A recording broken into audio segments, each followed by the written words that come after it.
All right, we're diving deep into a fascinating report today, all about one of Europe's most talked about coastal spots. We're going to try and understand what makes it so special.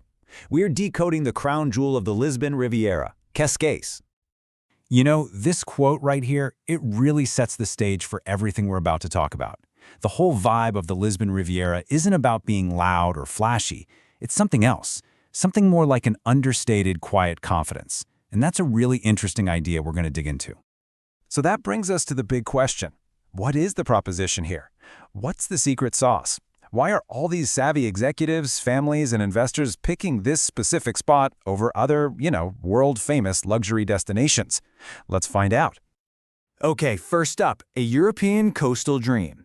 We're going to unpack that emotional side of things, the real pull of Portugal's crown jewel. Okay, let's put a face to this idea. This is Michael Brennan. He's a Silicon Valley exec who was looking at places like the Hamptons, maybe Miami, but he ended up choosing Cascais. And his story? It pretty much sums up the whole appeal. So get this, his daily routine is this amazing mix of total calm and global connection. He's taking walks at dawn on the promenade, getting coffee at a neighborhood cafe, and then he's on video calls with New York. After that, maybe 9 holes of golf. And look, this isn't just some vacation fantasy. This is a real, sustainable, high-quality way to live. So how did a place like this come to be? How did it get this unique character? Well, for that, you've got to look at its history, which the report calls a story of layered authenticity. Yeah, Cascais wasn't just invented overnight. It started as a humble fishing village. Then it became the summer spot for royalty. During World War II, it was a safe haven for European nobility. And now, it's attracting a whole new kind of royalty. Global digital professionals.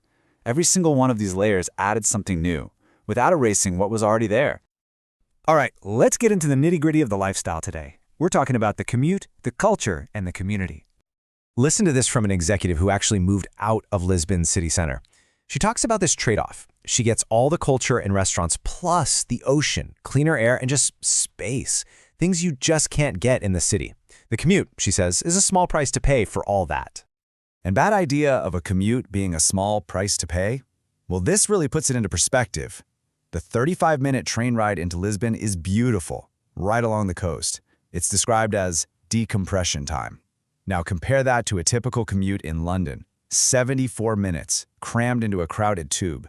That's not decompression time, that's a daily subtraction from your life. It's a totally different way of thinking about your day.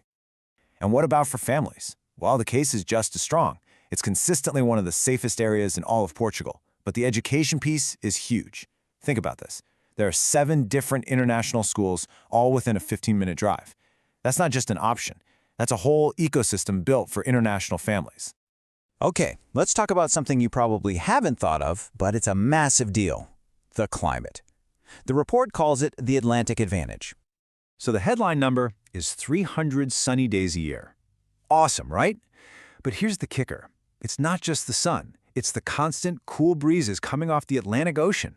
It's like natural air conditioning, which, in a world that's getting warmer, is a huge, huge advantage. And the data? It totally backs this up. Just look. Since 1980, average summer temps on the Côte d'Azur in France have gone up by 1.8 degrees Celsius. In Cascais, it's only half that, just 0.9 degrees. This isn't just about being comfortable. It's about future-proofing your quality of life. Okay, the lifestyle is one thing, but does it math? Let's talk about the investment side of things, which really boils down to 3 things: scarcity, stability, and value. So you've got to ask, right? The lifestyle sounds amazing, but is it actually a smart move for your money? How does it stack up against other big-name luxury markets around the world? And the answer the report gives is, well, it's pretty staggering.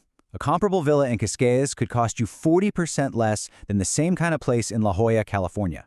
We're not talking about a small discount here. 40%. That completely changes the game.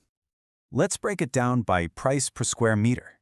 You can see here that Cascais is not only more affordable than a place like the Côte d'Azur, but it often gives you better value than the prime spots in Lisbon itself, and usually with more space and better views. So why is the market so stable? It's not just one thing. It's this perfect mix. First, you've got simple scarcity. There's only so much coastline. Then, you have this really diverse group of international buyers, so it's not dependent on one country. Add in Portugal's political stability, and top it all off with the remote work boom, which now makes up 18% of the high-end market. It's a very resilient formula. So let's zoom out one last time. How does Cascais really stack up against the other big names in global luxury? Not just on price, but on its character, its feel. This quote from someone who used to live on the French Riviera just says it all. They said they found in Cascais what the Riviera was like 30 years ago. All the class, all the sophistication, but without the insane traffic, the crazy prices, and, well, the attitude that comes with an oversaturated market.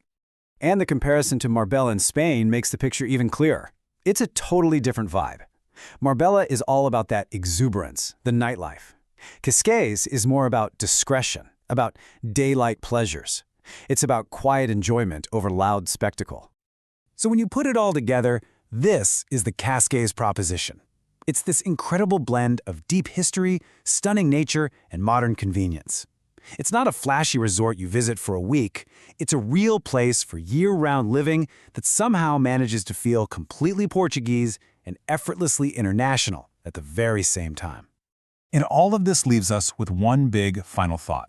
After looking at all the data, all the comparisons, maybe our whole definition of luxury is changing. Is it possible the ultimate luxury isn't about finding the most exclusive place anymore, but about finding the right pace of life? In that search, Cascais is making a very, very compelling case.